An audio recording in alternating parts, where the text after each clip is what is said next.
everyone, welcome back to my YouTube channel. I do hope that you're all enjoying it. You've had a fabulous week and I hope that you've been practicing and you have lots of pages to sew together by the time we get to the end of the sketchbook series. So today I'm going to talk about different types of shading. We're going to be talking about cross-hatching, normal shading, stippling, anything that obviously constitutes itself towards shading an area. So if we take a globe, we spoke about this in observation, and we have the light coming from this side. We have the shadow with a cast shadow, goes this way around, and this area here will obviously have your lightest light reflection, because this is where the light is coming from. So we can do it two ways. We can start shading in this whole area. This is called cross-hatching. We can shade this side, take it all the way across, and that would be your first tone beyond your paper, which we spoke about that being number one. Then we would do another cross-hatching, because this globe will obviously have a darker area down the bottom here where the sun isn't getting to it. It doesn't matter how round or how unround your globe is, this is purely for shading. Then, because this area would be even darker, we would then go in with cross-hatching across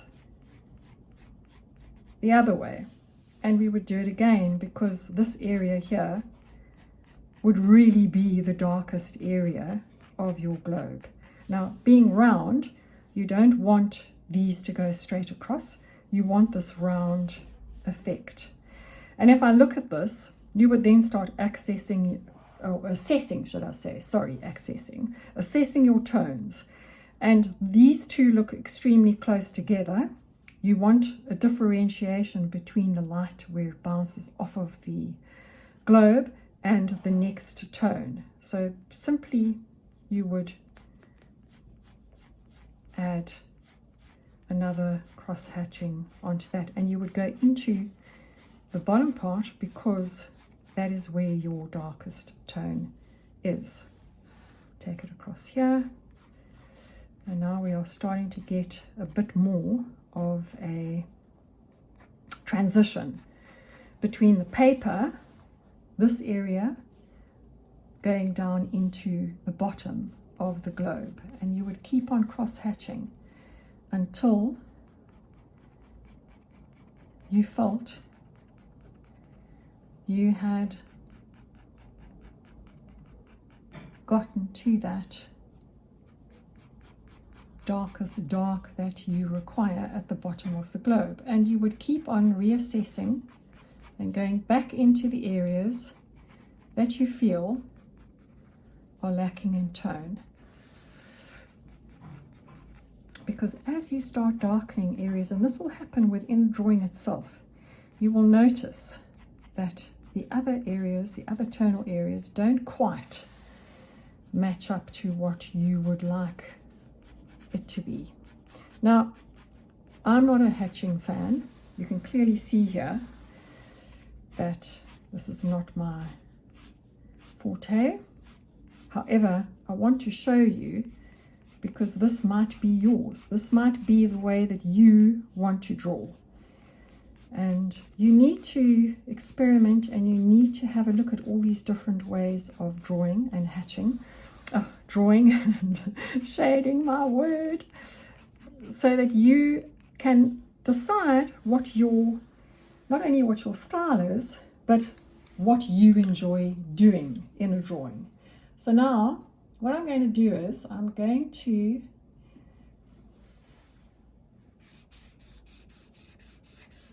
blend it out. I'm going to blend my globe. And even though we've got all those marks and all those pencil lines across it, you can clearly see that we do have tones going from the paper down through to the darkest part of the globe, but you can see that this does need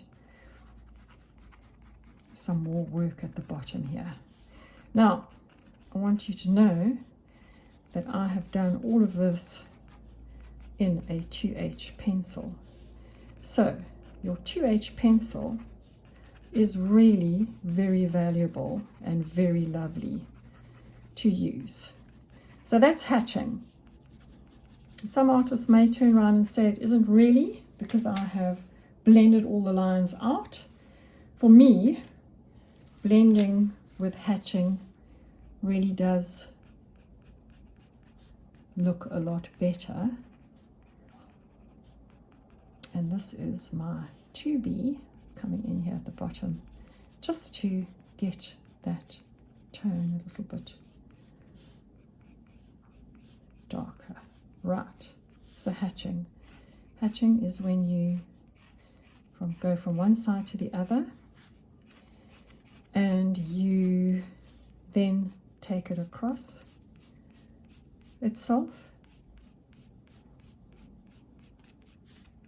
If we were to continue this, and we were to look at tones and how you get to a tone, darker tone as you go along, you would simply add another layer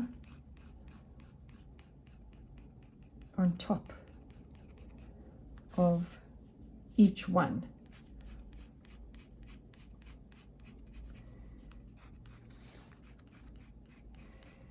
And basically this is what you would keep on doing until you get through the tones that we spoke about in the beginning. So here you can see that this is not much different. This would be 1, 2, 3, 4, 5. But basically that is hatching.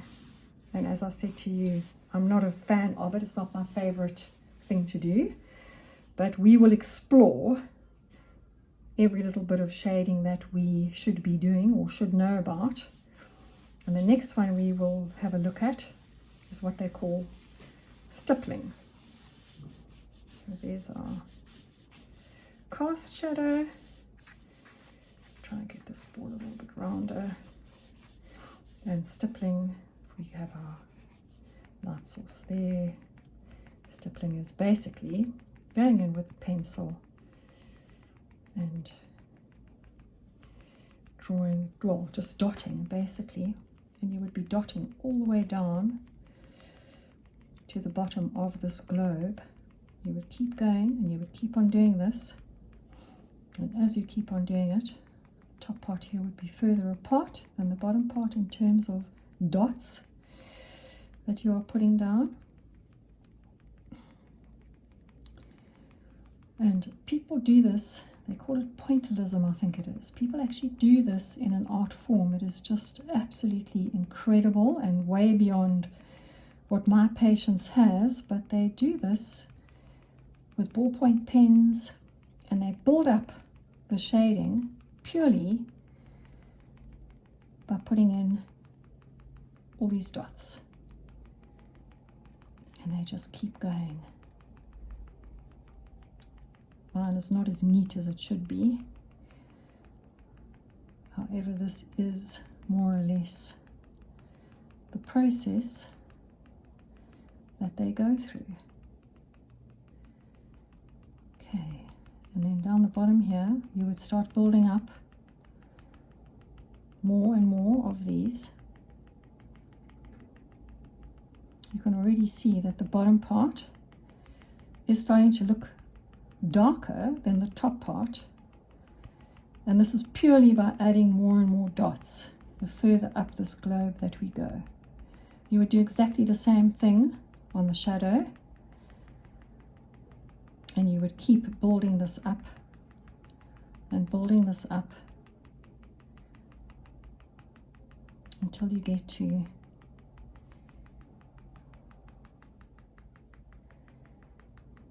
a very tonal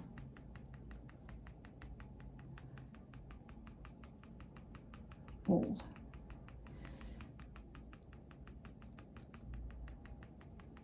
And basically, as you get closer up to the top where the light source is, you would start doing them less and less, so that you have a clear, well, not clear, but it basically seamlessly. My paper's moving as I am doing this, so I'm just going to hang on to the bottom of it. But you would basically keep on doing this until you have those tonal values down purely by doing dots.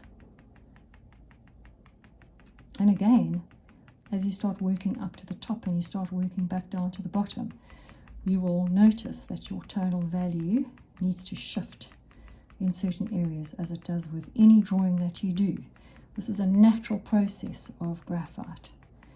So here we come up to the top, and here you can see that it is shifting into a lighter tone, which is what it should be doing. So the bottom here should be darker. So we're going to go in a little bit more. And apologies if this video stops abruptly, but my battery is running out on my phone. I didn't check that this morning. That's my fault. However, I will continue with this video and put them together. But basically, this is what you would be doing, and you would take it out.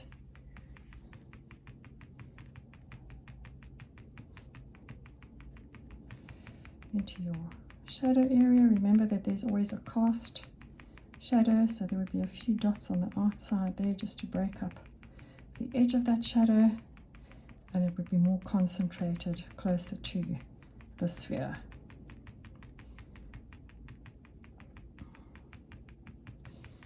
But these are different types of shading, and we'll do a few more, that you should really investigate, so that you understand what you like and what you don't like with regards to drawing, and how you can incorporate them into your drawing, because sometimes these do lend themselves for different subjects.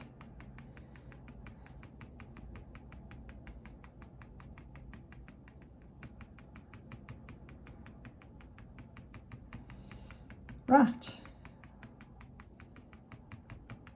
and there we have it. Stipling.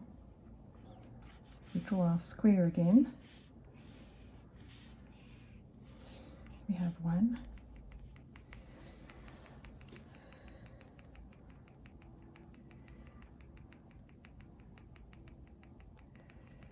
2,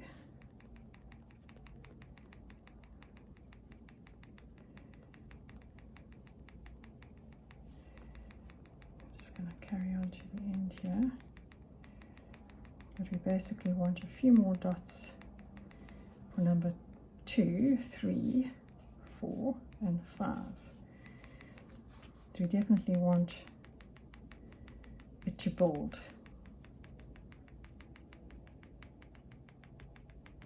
And you can see that this is quite a disciplined way of shading. I mean, I'm literally really not doing a great job of this, because you're supposed to put your pencil down and lift it up, put it down, lift it up, put it down, put it up, and I am clearly not doing that.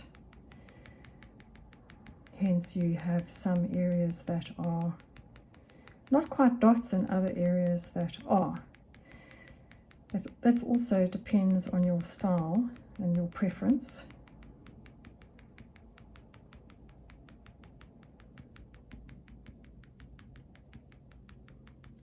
Literally, this is how you would build up shading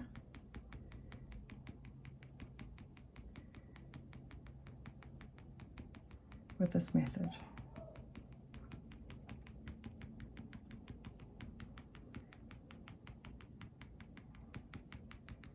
So 4 should be darker than 2 and 3. I'm just trying to portray that here.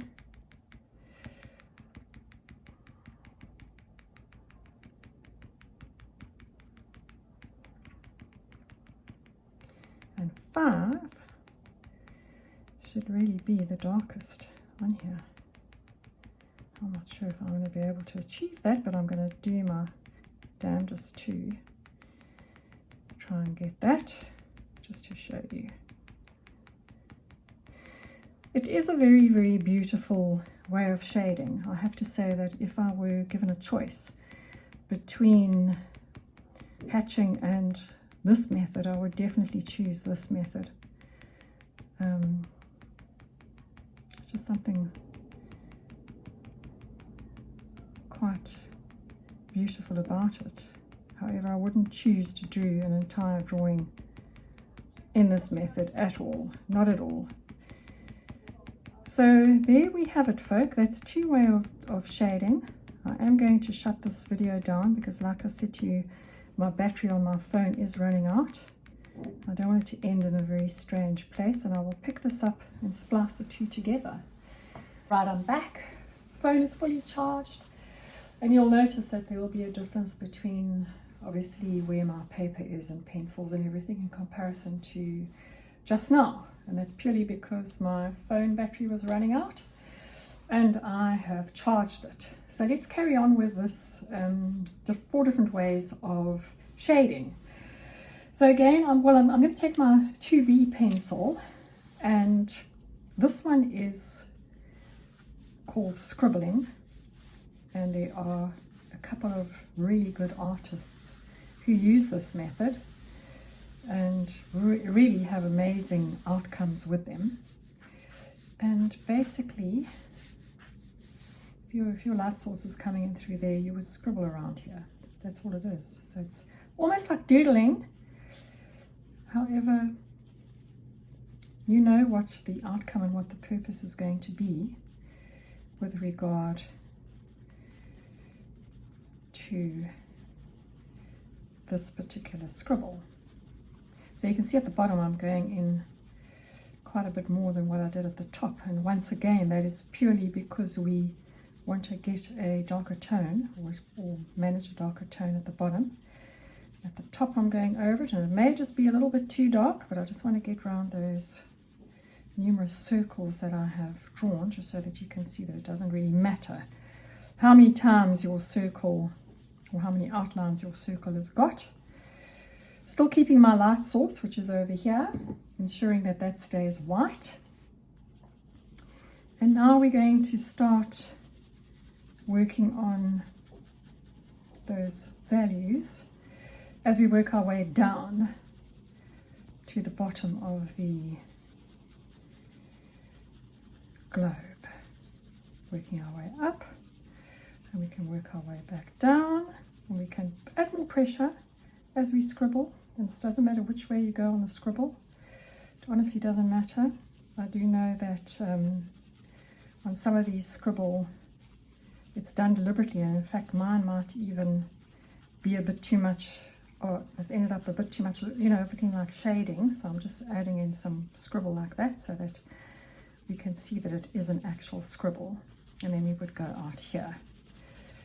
It's very, very satisfactory, and it has a lovely end result. This is one of my favorite ways of shading. I have drawn a dog completely scribble, which was a lesson that I did with a really good scribble artist. So there we have. I'm just going to take a little bit out of here because I just feel that this is a bit too much. So I've taken my kneaded eraser and just taken a tad out of the top there. Now I'm going round just to make sure that the transition from this light into that is a good tonal value transition. So here we go. We're going to again. We have 1, 2, 3, 4, 5. So 1 would be the paper as we always start. 2 would be very, very loose. 3 would be a bit more scribbling. It doesn't matter which way you go. 4 would be even more. And 5 would obviously be the most. So we would have gone over 5 a few times. to make sure that we get that subtle transition from one to the other. That's 3, and that's Scribbling. And then obviously my best one, which I have shown you and done with you. There's my globe, there's my shadow, my light, it's number 4, and this one is simply shading it with the pencil. And I do start at the bottom because that's where I want the most shade, and I want to show you how we blend this up across to that top section that should remain paper white, number 1. So in other words, the tonal value 1. Hi everyone, so annoyingly my computer switched my phone off again while I was busy videoing, so there will be a slight difference once again between this one and the last one.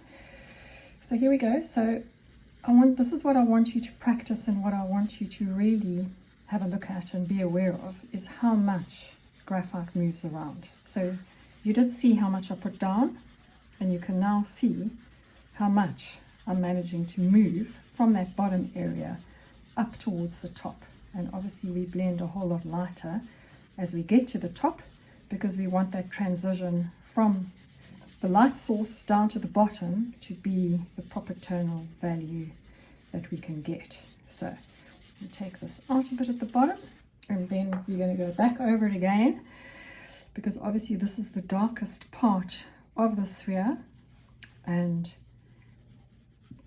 you want this to show, and for it to become round, and for it to show that it is 3-dimensional, you want to get that darker value into the bottom of this globe. So I've gone back in and I've put another layer. This is a 2B that I'm using. You can use any pencil you want, and I'm just going to do that shadow. Notice that I don't take it right to the edge of the globe. I've left a space here because you do get that reflective shadow. We're going to blend it again, and we blend it up, but this time we don't go quite as far as what we did the first time, which was right up into that area. We're just going to take it basically up to underneath that white of the paper to give that feel and look of a round object. We're going to go back into the bottom because we want this to be really dark here. We want the brain to know that this is a completely round object. And we just deepen that bit of the globe at the bottom to give it that round, full look. Blend it back in again. Blending is so satisfying. And there you can see, taking it up to the top because I want to show that white, you can see that we can take this bit out on the top. And there we have a beautiful round globe. Darkening that a bit. Again, I'm not taking it right to the edge of the sphere because there's always that little bit of reflective light. It's always slightly lighter. And take your shadow out so that you end up with those cast shadows like I showed you on the previous video. There we go, everybody. This is number 4. And again, we do our little block. And we're going to start from this side because I have started with the darkest. This is easy to do because obviously it is a globe and we know exactly where the light source is. However, I must just tell you that when I'm doing eyes, I do start with the darkest part of the eye and I do blend it out. So just bear that in mind because this globe is not far off from doing an eye. We blend it out to number 2, because number 1 is our paper. We can add a bit more in here because we just want a very, very subtle transition into the darkest. And there we have it. If you feel that your number 2 is too dark, like I do, just take your kneaded eraser and lightly lift off some of the graphite like that, so that it's a better transition into 2. And that is called shading.